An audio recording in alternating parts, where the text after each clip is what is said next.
அலைக்கும். இன்னைக்கு நம்ம ஹசரா கிரியேஷன்ல பண்ண போறது பட்டாணி சுண்டல். ரொம்ப சிம்பிளான ஈஸியான சுண்டல் எப்படி பண்றதுன்னு பார்த்துடலாம்.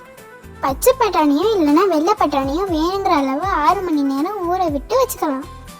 நல்லா ஊறினாதான் சுண்டல் நல்லா வெந்து வரும். அதனால 6 மணி நேரத்துலேருந்து 7 மணி நேரம் வரைக்கும் ஊற வச்சுக்கலாம். 6 மணி நேரம் நல்லா ஊறிடுச்சு. ப்ரெஷர் குக்கரில் பச்சை பட்டாணியை தண்ணி வடிகட்டிட்டு சேர்த்துக்கலாம். உப்பு பட்டாணி மூழ்கிற அளவு தண்ணி சேர்த்து நல்லா வேக வச்சு எடுத்துக்கலாம். பட்டாணி நல்லா வெந்துடுச்சு.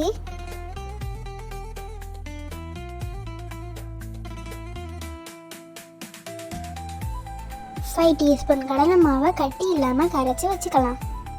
உங்களுக்கு வேணும்னா பட்டாணி வேக வச்ச தண்ணி கூட சேர்க்கலாம். ஆனால் தண்ணி ஆறி இருந்தால் மட்டும்தான் சேர்க்கணும், சூடாக இருந்தால் சேர்க்கக்கூடாது. நார்மல் தண்ணியை சேர்த்து மிக்ஸ் பண்ணிங்க. பட்டாணியையும் தண்ணியையும் தனித்தனியாக வடிகட்டி வச்சிங்க.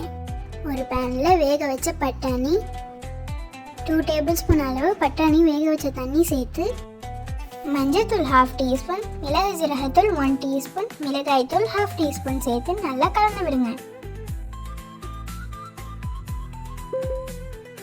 டேஸ்ட் பண்ணி பாருங்க, உப்பு பத்தலைன்னா சேர்த்துக்கோங்க.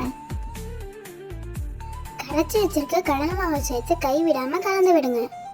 உங்களுக்கு கொஞ்சம் கிரேவியாக வேணும்னா பட்டாணி வேக வச்ச தண்ணியை சேர்த்துங்க.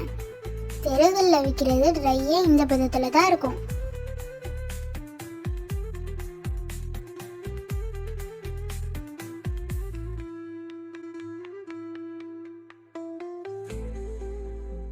சுவையான சுண்டல் ரெடி.